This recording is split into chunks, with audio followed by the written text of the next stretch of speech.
From the Ministry of the Presidency in Georgetown, this is This Week with the President, with Janelle Carter.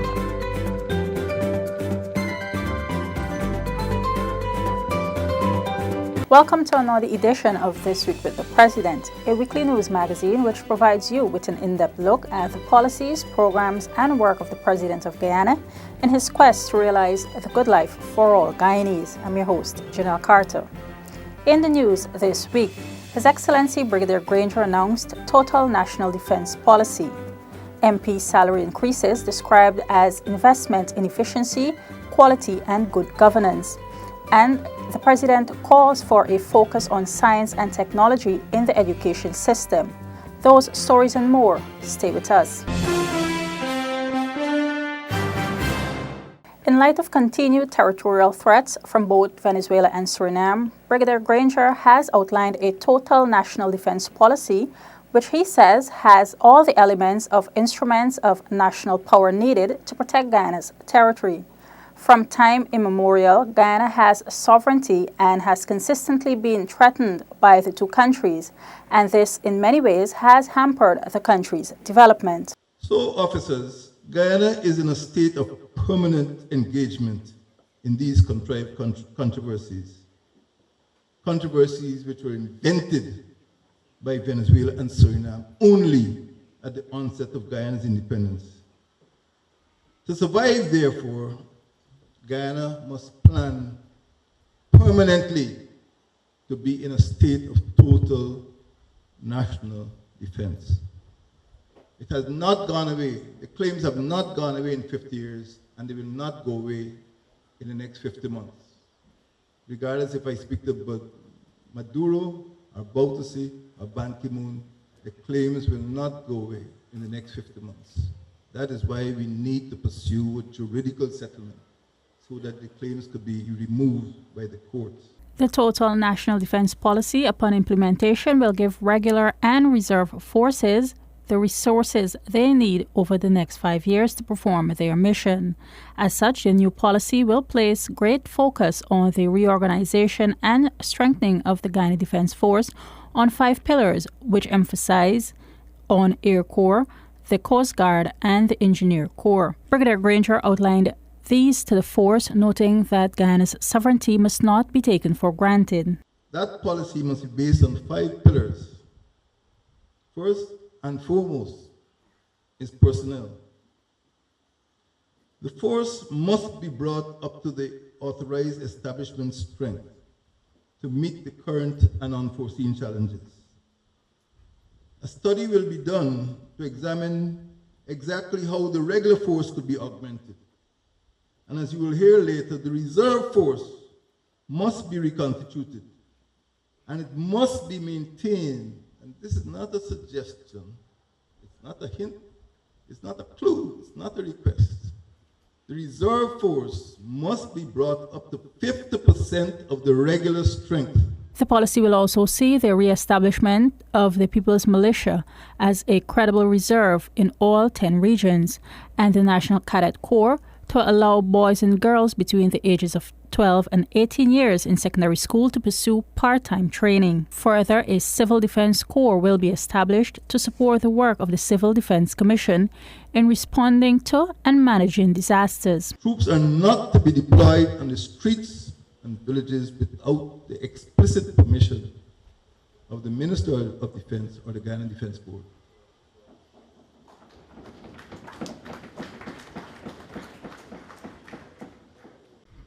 The force should operate alongside or in support of the police, not in front,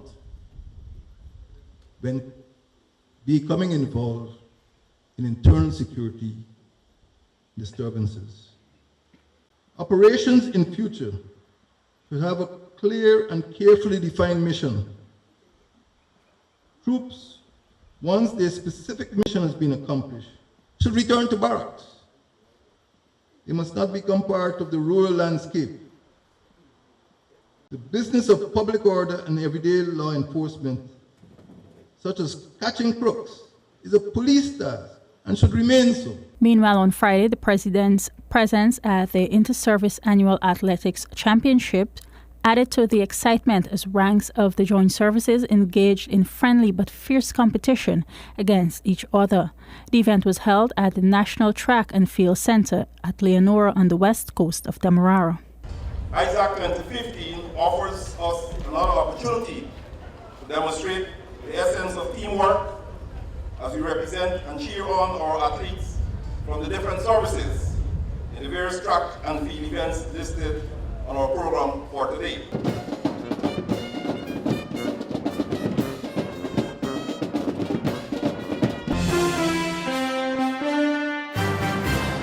The administration recognizes the role education can play in eradicating poverty and fast-tracking economic development in Guyana. It is for this reason the sector has been receiving significant resources from central government. It is no secret that the fields of science and technology are rapidly expanding and changing the world, and this must be taken into account as the government crafts policies to boost the sector. The president expressed these views as he delivered a charge to the Saraswati Vidya Nikatan Secondary School graduating class of 2015. A colonial government was able to create an educated scientific elite by putting in front of students the resources, the laboratories. This is something we have to do at the University of Guyana and in all secondary schools throughout the country if we are to become, as the Swamiji says, a really developed nation.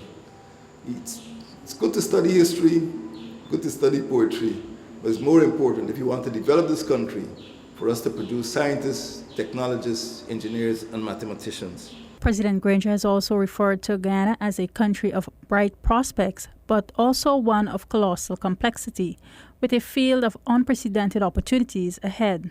While speaking of the possibilities in the technically skilled areas, the president said, there is opportunity for engineers to build bridges and roads that will open Guyana's vast hinterland and develop schemes to exploit hydroelectrical potential. The Saraswati Vidya Nikatan Secondary School, or SVN, is a privately run institution in Region 3.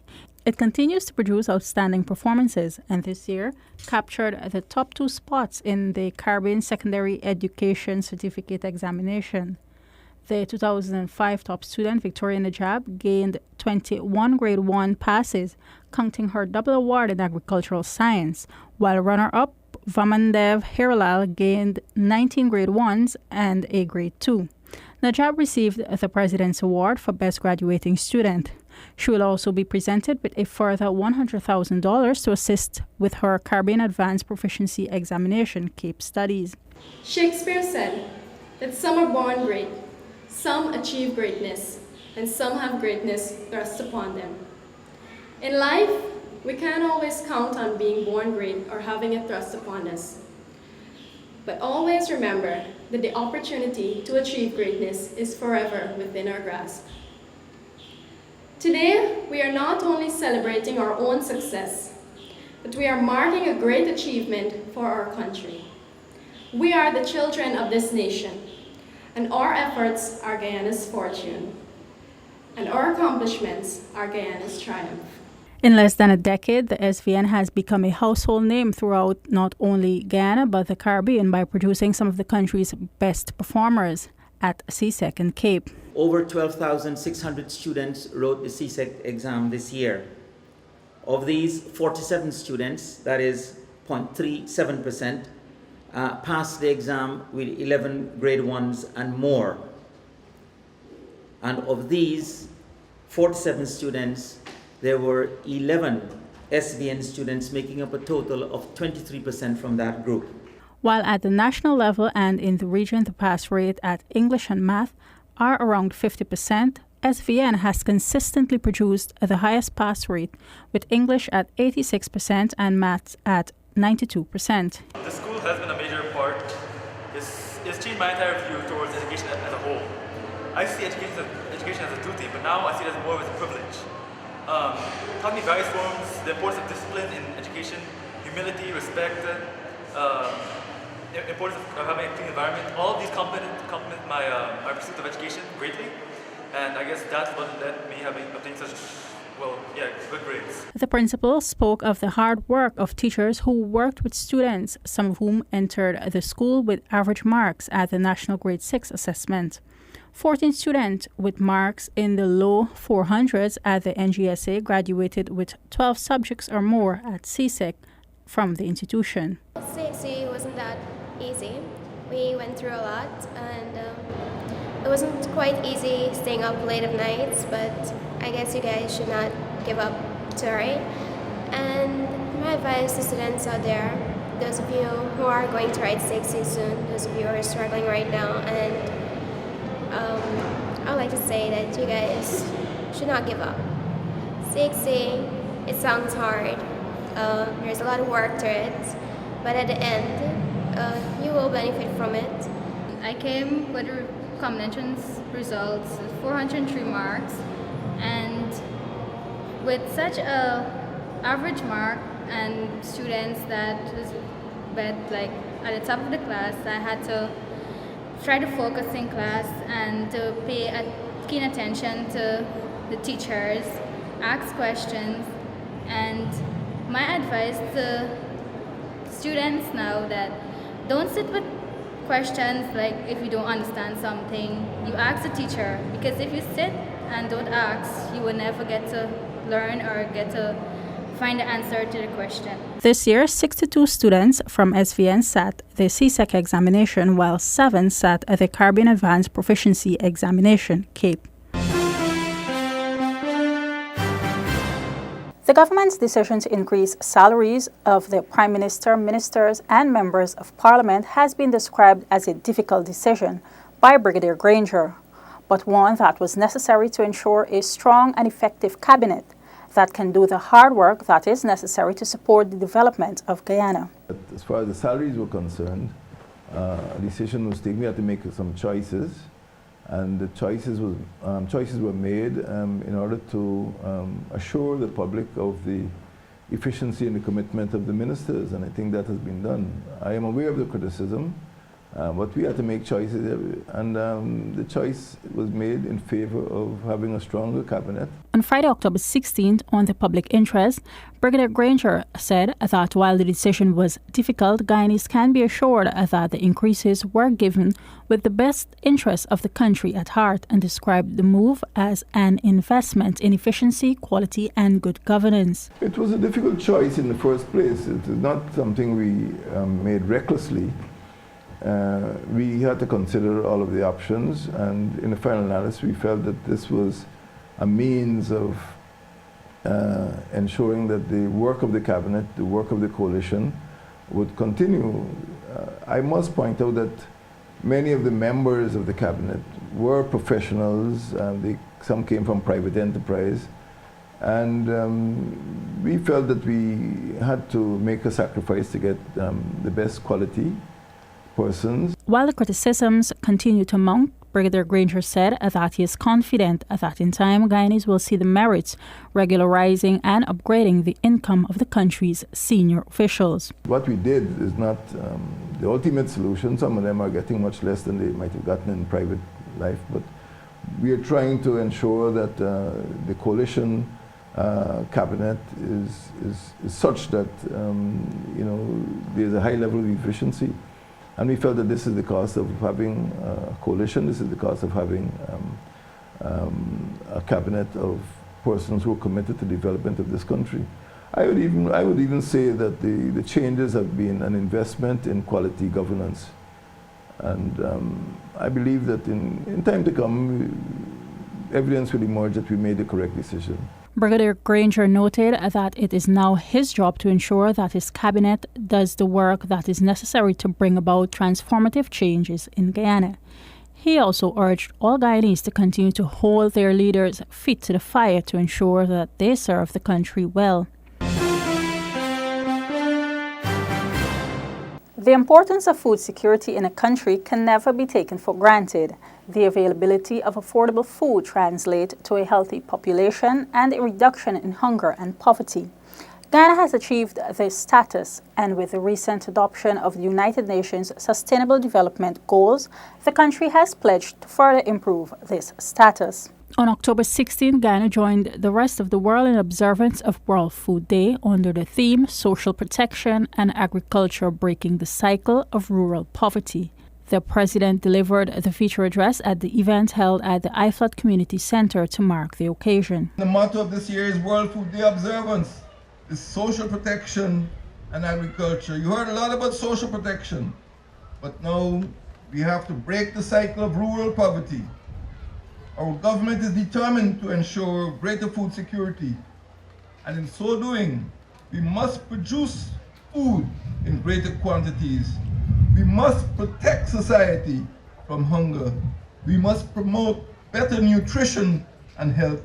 We must provide employment in rural and hinterland areas for our young people. Recognizing that there are still pockets of food insecurity, more so in the hinterland, the president called on the Minister of Agriculture to ensure that agriculture institutes are established in all of the hinterland regions to provide the necessary training for youth when they leave school.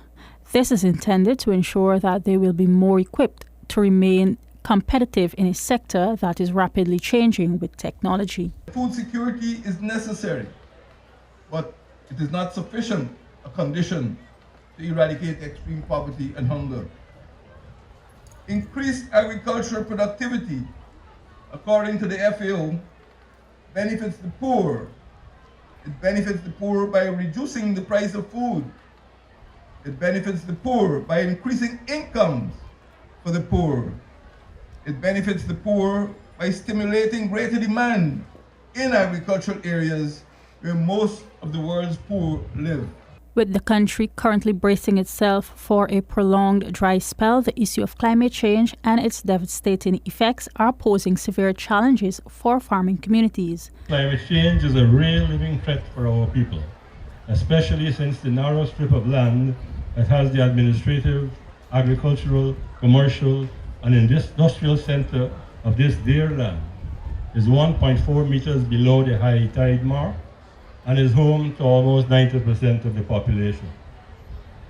With increased occurrences of floods and droughts, like we saw in June, and the present El Nino, it is clear that we need an alternative plan. This is why my desire for agricultural development involves moving away from the low coastal plain, more inland to the intermediate savannas and Rupnoni savannas. Hinterland development is a priority for our government. The thrust of this year's theme calls into action the Social Protection Ministry, and Minister Walter Lawrence, who heads that ministry, spoke of the need for a reduction in the region's food import bill so that the resources can be directed to other critical areas to improve the living standards of citizens. October 16 was designated World Food Day by the United Nations to raise awareness on the issue of hunger internationally. Thank you for staying with us. What does the president do all week? Let's take a look inside his diary. On October 12th, President Granger met with Guyana's Miss World hopeful Lisa Punch, who will be representing Guyana at the 65th edition of the Miss World pageant to be held in December in China. The singer-turned-beauty queen has chosen to tackle the issue of suicide prevention as part of her Beauty with a Purpose project, which she will be taking to the Miss World stage. The campaign Prevention of Teenage Suicide aims to raise awareness on the issue of suicide among Guyanese and to empower them to inculcate coping mechanisms to deal with the problems they may encounter. Later that day, the president met with a group of differently abled persons at the Ministry of the Presidency, where discussions were held on a number of issues affecting them. On Thursday, President Granger met with members of the Pan-African Movement of Guyana, followed by United States Ambassador to Guyana, His Excellency Perry Holloway. During that meeting, the ambassador pledged the U.S. commitment towards strengthening ties. The ambassador said that the U.S. will be working closely with Guyana in areas including crime and security and counter-narcotics solutions. Also, the president was paid a courtesy call by European Ambassador to Guyana, His Excellency Gernot Videtek. This was the first formal meeting the ambassador had with the president since his appointment on September 9th. That brings us to the end of this edition of This Week with the President. Thank you for joining me. For regular updates on the Ministry of the Presidency, go to our website www.motp.gov.gy. Like our Facebook page, Ministry of the Presidency, and follow us on Twitter and Instagram at MOTP Guyana. I'm Janelle Carter. Do have a safe and productive week ahead. Goodbye.